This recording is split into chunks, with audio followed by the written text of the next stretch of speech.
Hello, Brad Breeding here with myLifeSite, and I want to talk to you today a little bit about the difference between an independent living community, sometimes called a rental retirement community, and a continuing care retirement community, sometimes called a CCRC or life plan community.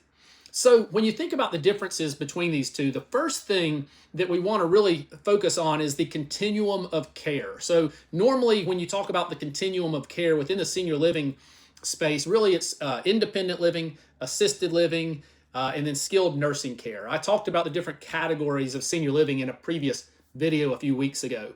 So with that continuum in mind, a independent living community or rental retirement community typically focuses on those first two. So independent living, where residents can live fully or mostly independent, and then they provide some care.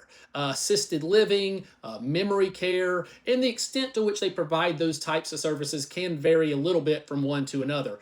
However, they do not typically provide the full continuum. In other words, most rental retirement communities do not provide skilled nursing or rehab or those types of things. Now, a continuing care retirement community, on the other hand, usually, and there's always exceptions, but usually provides the full continuum. Everything from independent living to assisted living, skilled nursing, and certainly in many cases, memory care would fall somewhere in there as well. Now, the second distinguishing factor between these two is that a continuing care retirement community offers residents a continuing care contract. So what that means is that the housing, the apartment or home within which they live, along with all the hospitality services and amenities and access to that full continuum of care, is provided to those residents under a continuing care agreement, which in essence means that those residents have priority access to those services along that continuum and all the other services and amenities within that community. Now, an independent living community, on the other hand, does not have a continuing care agreement. It's basically just a rental or lease type of arrangement. So residents can kind of come and go from either independent living or even assisted living.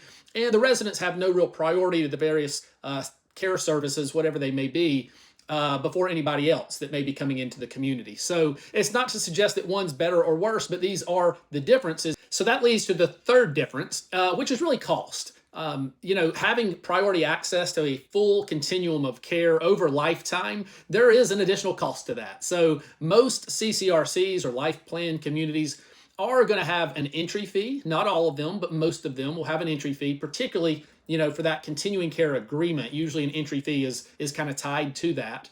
And frankly, they're probably just going to cost a little bit more just because you get more for it. Typically, they're very amenity rich, lots of different services, usually bigger communities with more to do. And again, that full continuum of care.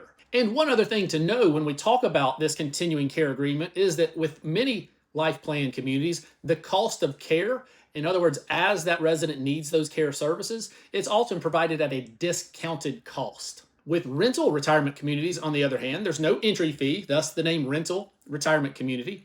And those services, in terms of the continuum of care, are going to be paid as you go, depending on what services are available, as I mentioned before, but the residents will pay the full cost of that care when they need it. So unlike some CCRCs where there's discounted cost for care, with a rental retirement community, yes, there's no entry fee, but you'll pay the full cost of care when it's needed. And again, if you need more care than what they can provide, then the resident would be looking at, okay, where do we go from here? What's the next step where we can receive the care that we need? And then lastly, one other thing that distinguishes those two types of options is that continuing care retirement communities often will provide financial support for the residents of that community if they should exhaust their assets due to no fault of their own. If somebody really, let's say they live longer than life expectancy or need more health care services and ultimately kind of run through their money, if you will, part of that continuing care agreement for many life plan communities is that the resident doesn't have to leave. They will provide financial support